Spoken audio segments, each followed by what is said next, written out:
रीवा में दहेजखोरी का घिनौना खेल आया सामने। 4,50,000 हड़पने के बाद दूल्हा बना बेवफा, बारात रोककर शादी से किया इनकार। नमस्कार, आप देखना शुरू कर चुके हैं Gen24 न्यूज चैनल। जी हां, ये खबर सबको चौंका देने वाली खबर है। मध्य प्रदेश के रीवा जिले से दहेजखोरी, लालच और धोखाधड़ी का एक ऐसा शर्मनाक मामला सामने आया है जिसने पूरे इलाके में सनसनी फैला दी है। बेटी के हाथ पीले करने का सपना सजोए बैठे एक पिता की उम्मीदों को उस वक्त बेरहमी से कुचल दिया गया जब लाखों रुपए लेने के बाद भी दूल्हा और उसका परिवार शादी से मुकर गया। इतना ही नहीं, विरोध करने पर गाली गलौज और मारपीट तक की नौबत आ गई। पीड़ित परिवार अब न्याय के लिए पुलिस चौकी के चक्कर काट रहा है। मिली जानकारी के मुताबिक रीवा जिले के ग्राम पूर्वा कोठार पोस्ट गुदरी नंबर 27 निवासी ज्ञानेंद्र पटेल ने चौकी प्रभारी लाल गांव को लिखित शिकायत सौंपते हुए गंभीर आरोप लगाए हैं। शिकायत में कहा गया है कि उनकी बेटी की शादी चंद्रशेखर पटेल पिता बुद्धसेन पटेल निवासी ग्राम सुनौरा पोस्ट सुनौरा तहसील हुजूर जिला रीवा के साथ तय हुई थी। परिवार में खुशी का माहौल था, रिश्तेदारों को खबर दे दी गई थी और शादी की तैयारियां जोरों पर थी।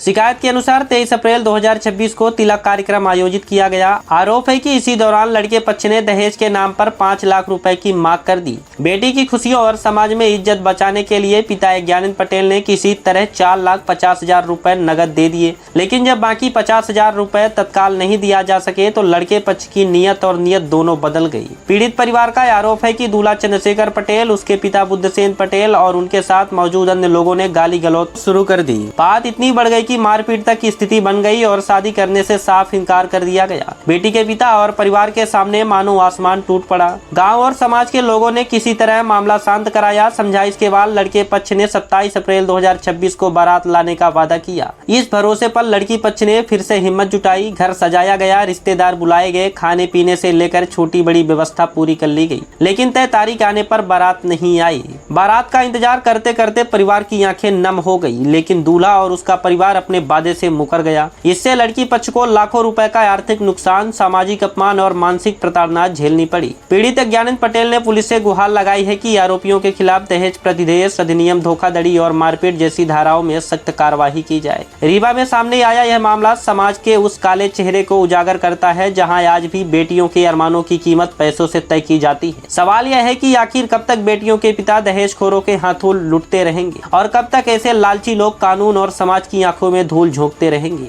अब सबकी निगाहें पुलिस प्रशासन पर टिकी है। क्या इस गरीब पिता को न्याय मिलेगा या फिर दहेजखोरों का यह खेल यूं ही चलता रहेगा?